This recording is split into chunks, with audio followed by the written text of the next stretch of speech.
نحمدہ ونصلی علی رسول الکریم اما بعد فاعوذ باللہ من الشیطان الرجیم بسم اللہ الرحمن الرحیم رب اشرح لی صدری ویسر لی امری واحلل عقدۃ من لسانی یفقہوا قولی صدق اللہ المولانا العظیم۔ میں بہت مشکور ہوں ڈپٹی اسپیکر صاحب آپ کا کہ آپ نے بجٹ 2019-20 میں مجھے بولنے کا موقع دیا اور اس خالق کائنات کا جو تمام جہانوں کا خالق مالک رازق کہ ایک ایسا ملک جس کی نسبت اللہ نے اپنی اور اپنے محبوب کے کلمے سے جوڑی، اس کے ایوان میں مجھ گنہگار کو یہ موقع دیا کہ میں آج وہ حقائق اور وہ تمام چیزیں جس کا سامنا اس خدا داد پاکستان کو ہے، اس ایوان کے تمام ممبران جو جس پارٹی سے جس سوچ اور جس فکر کے رکھنے والے ان کے سامنے رکھوں۔ ڈپٹی اسپیکر صاحب، پہلا وعدہ لا کہ نہیں ہے کوئی معبود، پہلا وعدہ رب سے ہے، اور رب کی وعدانیت اس پر جب کوئی کمپرومائز کرتا ہے تو وہ ذلیل اور رسوا ہو جاتا ہے، اور اس کی بہترین مثال عزازیل ابلیس شیطان کی ہے۔ دوسری، محمد رسول اللہ صلی اللہ علیہ وآلہ وسلم، جس نے بھی امام الانبیاء خالق کائنات کے محبوب کی کسی لیول پر کوئی بھی ایسی سوچ اور فکر ان کی خلاف آئی تو انسانیت کے لیے ناسور بنے۔ آج اقوام عالم میں وہ تمام قوتیں جو لا الہ الا اللہ محمد رسول اللہ کی سوچ اور فکر کے خلاف چل رہی ہیں، ڈپٹی اسپیکر صاحب وہ عزت مند ہو گئے ہیں، ان کو دنیا عزت کی نظر سے دیکھ رہی ہے۔ وہ آج ہمیں ڈکٹیٹ کراتے ہیں کہ millennium development goals, sustainable development goals, آپ کے انسانی حقوق، ہیومن، آج مجھے اور آپ کو وہ بتاتے ہیں کہ اپنے ماں باپ کے حقوق، انسانوں کے حقوق کے علاوہ مجھے ماحولیات کا بتاتے ہیں، مجھے چرند پرند کی فکر کا احساس دلاتے ہیں۔ اور ڈپٹی اسپیکر صاحب، دوسری طرف مسلمان جس کا ایمان خالق کائنات سے تھا، جو پیوند لگا کے کپڑوں پہ پیوند، پیٹ پہ پتھر رکھنے والے، جن کے پاس ہنر، اسلحہ، دولت، دنیا، رتبے، نام کچھ نہیں تھا، اور ان کے تابع اللہ نے آسمان اور زمین کر دیے تھے، ایسی بادشاہت مسلمانوں کی گزری۔ ڈپٹی اسپیکر صاحب کے جانور کو بھی ہمت نہیں ہوتی تھی کہ پرائے کھیت سے پرایا فصل کھایا جائے۔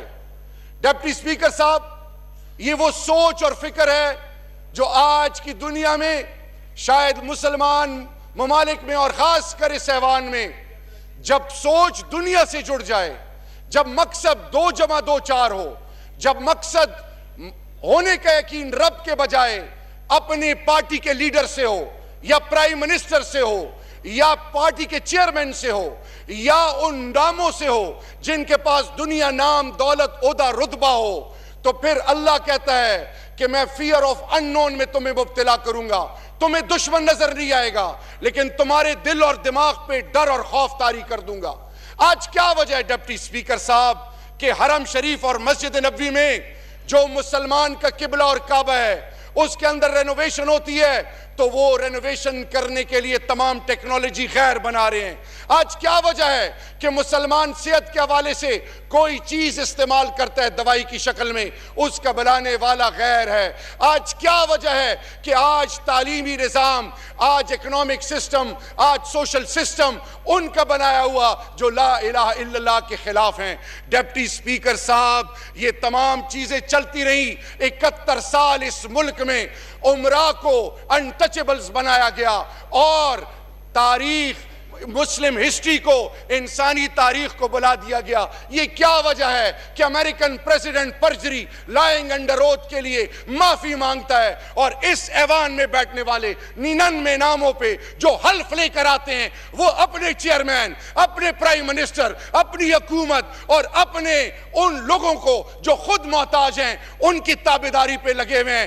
تو یہی وجہ ہے کہ آج وہ لوگ جو اگلوں کی تابعداری کرتے ہیں، اللہ پھر ان کو کیا بتاتا ہے کہ تمہاری بیٹی جب تھانے میں جائے گی وہ ذلیل ہوگی، تمہارا بیٹا، تمہارا بزرگ جب کسی ادارے میں جائے گا وہ ذلیل ہوگا، تم مقروض رہو گے، تم اوروں سے بھیک مانگو گے، تمہارے گھر کے فیصلے اغیار کریں گے، تمہاری عزت نہیں ہوگی، کوئی تمہیں کسی لیول پر پروموٹ نہیں کرے گا. رنگوینیا میں اور خاص کر جموں کشمیر میں تب سیرین کے مہاجرین، مسلمانوں کی پگڑیاں، مسلمان باریش بزرگ، مسلمانوں کی بیٹیاں، مسلمانوں کے بیٹے وہ کٹتے جائیں گے، ان کو مارا جائے گا، وہ ذلیل اور رسوا ہوں گے. لیکن غیروں کا، پراسپرس ورلڈ کا ایک کتا جو ہے اس کو آپ غلط آنکھ سے نہیں دیکھ سکتے. یہ تضاد کیوں ہے؟ آج 7.25 کروڑ کے قریب دنیا میں مہاجرین ہیں، 97 میں سے 99%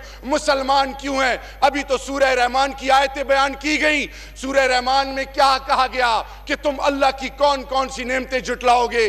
ڈپٹی اسپیکر صاحب آج اس ایوان میں بیٹھنے والے بجٹ کے اس فگرز کو کوٹ کر رہے ہیں. آج ہمیں مقروض کس نے کیا؟ آج پاکستان کو اقوام عالم میں اس لیول پر کس نے کھڑا کیا کہ وہ کہتے ہیں، ہندوستان کے پارلیمنٹ میں ہندوستان کا پرائم منسٹر کہتا ہے کہ پاکستان کی قیمت لگانا میرے لیے بہت آسان ہے، ایوان بالا اور دونوں ایوانوں کے ممبران کی قیمت میں لگا لوں، ان کو خرید لوں. آج ہم پرچیزبل کموڈیٹیز کیوں بنے ہیں؟ آج اگلوں کے آگے ہم کیوں جھکتے ہیں؟ ڈپٹی اسپیکر صاحب یہی سوچ تھی، یہی فکر تھی. پھر رب نے ایک ایسے شخص کو جس نے 40 سال کے قریب کرکٹ سے وہ تعلق جوڑا اور انہوں نے ایک چیز کمائی کہ آج ویوین رچرڈ ہو، آج ایئن چیپل ہو، آج گریگ چیپل ہو، آج گواسکر ہو، آج کپیل دیو ہو. دنیا کے تمام کرکٹ فرٹرنیٹی اگر بات کرتی ہے تو ایک شخص کی کرتی ہے کہ ایک شخص ہے جو انٹرنیشنل کرکٹ میں جو جنٹلمینز گیم ہے اس میں ایک شخص ہے جس کا نام عمران خان ہے. وہ کریڈیبل ہے، وہ کمپیٹنٹ ہے، وہ ہر چیز کو ریئلائز کرتا ہے. اور سب سے بڑھ کر یہ کہ وہ دنیا میں جب نیوٹرلٹی کی بات آئے تو فور فرنٹ پہ عمران خان کو وہ کوٹ کرتے ہیں، نیوٹرل امپائر. اب آئیں پاکستان میں. میرا جس گھر سے تعلق ہے، میرے والد صاحب کو جناح صاحب کے ساتھ گولڈ میڈل ملا تھا ڈیورنگ اسٹرگل فار انڈیپینڈنس. ہماری نواب شاہ میں، پنجاب میں، درآدم خیل میں، کوہاٹ میں زمین تھی پاکستان بننے سے پہلے. میرے والد صاحب کو خان بہادر کہا جاتا تھا. لیکن سوال یہ ہے کہ آج تک میں نے اپنی زندگی میں نئی گاڑی میں تصور نہیں کر سکتا خریدنے کی. میرے گھر کے assets with passage of time کم ہوتے گئے. میرا سوال یہ ہے، جو آج آنکھوں پہ پٹیاں رکھ کے اپنے لیڈروں کو پروموٹ اور پروٹیکٹ کر رہے ہیں، کہ آج آپ ان سے پوچھیں کہ آپ کے پاس یہ دولتیں کہاں سے آئیں؟ یہ مقروض قوم کا پیسہ کدھر گیا؟ جب آپ کو تکلیف ہوتی ہے، جب آپ کو درد ہوتا ہے تو یورپ کے دروازے کھل جاتے ہیں آپ کے لیے. جب پاکستان کے عام باسی کو تکلیف ہوتی ہے تو اسپتال میں اس کی تذلیل، تھانے میں تذلیل، آخری 2 منٹ ہیں، آپ اپنی تقریر مکمل کریں. کچہری میں تذلیل، ہر لیول پر تذلیل. اور پھر آخر میں آپ کے جب اپنے جانور باہر سے کھانا کھائیں اور پاکستانی قوم کے لوگ، غیرت مند لوگ ترستے رہیں، جب آپ کے ملک کے اندر قبائل کو جو فرسٹ لائن آف ڈیفنس، ان کو آپ نے اپنے صوبوں میں نہیں آنے دیا، آپ نے ان کی تذلیل کی، تضحیق کی. اسی طرح پھر جب پاکستان کے اندر پنجاب کے کسی تھانے میں چلا جائے، میں حلف کہتا ہوں، میری تربیت میں میری ماں پنجاب سے تھی، پنجاب کے کسی تھانے میں چلے جائیں، انہوں نے جو کلچر چھوڑا ہے، کسی بھی ادارے میں چلے جائیں، آج وہ لوگ جو زمینوں پر قابض ہیں، وہ تمام لوگ، اور ہم یہ نہیں کہتے accountability, my prime minister had the courage کہ 62-63 میں بھی آؤں تو میں بھی اس مجھے بھی اجازت نہ ہو. انہوں نے اپنے ذات سے شروع کیا. آج یہ لوگ جن پر انگلیاں اٹھ رہی ہیں، خلفائے راشدین، امام الانبیاء، قانون سے بالاتر نہیں. انبیاء کرام معصومین قانون سے بالاتر نہیں. یہ کیوں ڈر رہے ہیں؟ کس چیز کا خوف ہے؟ آپ پر الزام لگے، جائیں، چھاتی کھول کے جائیں. آپ کے پیچھے لاکھوں لوگ کھڑے ہیں جو آپ کو آئیڈیلائز کرتے ہیں، اور ایک ایک روپے کا حساب دے جس طرح عمران خان نے دیا. اور ہر لیڈر کے لیے صادق اور امین اس پرائورٹی نمبر 1، جو جس کی فائنینشل کریڈیبلٹی نہیں، وہ اپنی بیوی کی، اپنی ماں کی، اپنے باپ کی، اپنی اولاد کے ساتھ کیا وفا کرے گا؟ وہ لوگ جو اس ملک کے نام پہ کھاتے رہے، اس ملک کو ذلیل کرتے رہے. اور کلبھوشن یادو کی بات آئی تو ایک FIR نہیں کاٹی گئی، آرمی کورٹس کو اس کے ریسکیو کے لیے آنا پڑے. جب نہ اہلی کا تعلق یہ ہو کہ آپ فوج کو، بجلی، سول افیئرز میں ہر جگہ سیلاب آئے، سیکیورٹی آئے، اداروں کو آپ مفلوج کر دیں اور ہر جگہ فوج سے مدد مانگے. اور پھر جب ذات کی بات آئے جو چپ کے آرمی چیف سے ملا جائے، DG ISI سے ملا جائے. لیکن جب پاکستان کی بات آئے تو ان ایوانوں میں کھڑے ہو کے افواج پاکستان کو برا بھلا کہے. ڈان لیگز کی بات ہو، اینٹی پاکستان ایلیمنٹس کے ساتھ چھپ چھپ کے ملے، ان کے ساتھ روابط رکھیں. تو یہ کیا ہے؟ کون سوچے گا؟ پاکستانی قوم کو اب جاگ جانا چاہیے.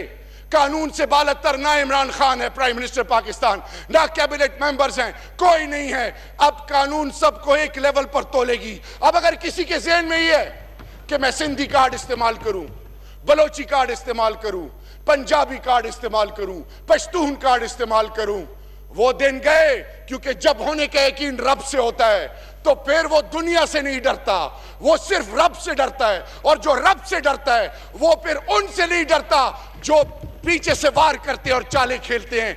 آخر میں ڈپٹی اسپیکر صاحب، عمران خان اور اس گورنمنٹ کا مقصد یہ ہے کہ عزت نفس دینا پاکستانی کو، ہیومن ڈگنیٹی، اور سب سے بڑھ کر یہ کہ پاکستان کو وہ مقام دیا جائے جس کو اقوام عالم عزت دیں. آج ذرا پاکستانی اوورسیز پاکستانی سے پوچھیں، جیلوں میں جو پڑے تھے جن کا کوئی والی وارث نہیں تھا، پاکستان کے اندر عام پاکستانی سے پوچھیں، وہ کہتے ہیں کہ بھوک برداشت کر لیں گے، مہنگائی بے شک برداشت کر لیں گے، لیکن میری عزت پہ جو سودے بازی کی ہے اس پر کمپرومائز نہیں ہے. پاکستانی قوم عزت چاہ رہی ہے، اور عزت دینے والا رب کے بعد ایک لیڈر ہے عمران خان. آپ محنت کریں، کوشش کریں، لگے رہیں، ایک ہو جائیں، روڈوں پہ نکلے، جو کچھ کرنا ہے کریں. میرے رب کے فضل سے عمران خان کامیاب ہوگا، نیا پاکستان حقیقت بنے گا، اور ایک ایسا ملک بنے گا جو روز محشر کے دن انسانیوں پر فخر کریں گے. We accept your challenge. Let's prove ourselves not only in the court of law, not only in the parliament, but in the streets of Pakistan. Let's see who survive and who convert Pakistan into a better Pakistan. Inshallah, Pakistan zindabad.